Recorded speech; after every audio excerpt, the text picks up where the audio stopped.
A dear friend recently called me in great excitement to come and see a beautiful indigenous plant which had sprung up in her garden all by itself. I felt really bad when I had to tell her that it was in fact a very beautiful Category 1 invasive weed.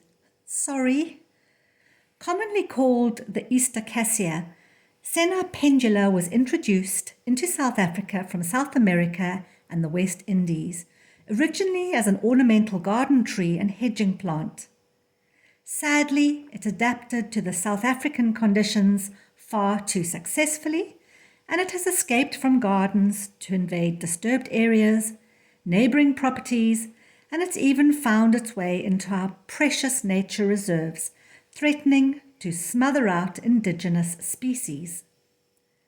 Senna pendula is a sneaky plant. It blends into the existing planting, usually going unnoticed until it's old enough to flower.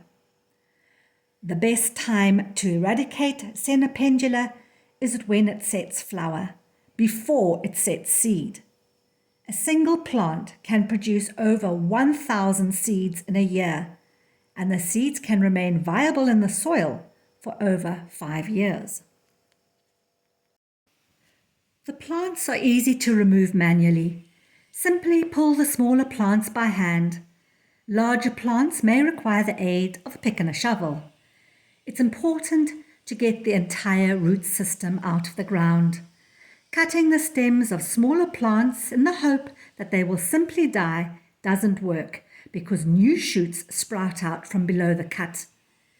If you remove the plant before it sets seed, you can safely dispose of it on your compost heap.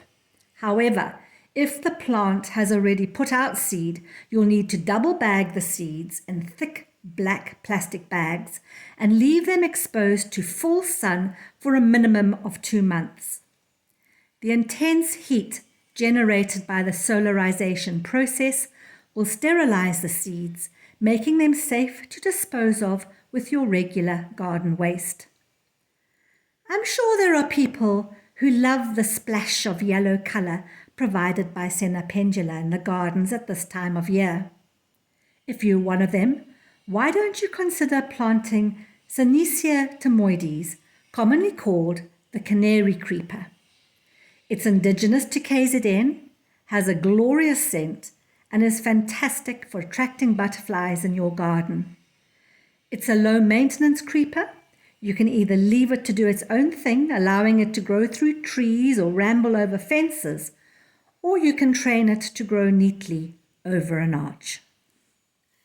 If you would like more information on the removal of invasive species, please don't hesitate to contact me or the Kloof Conservancy.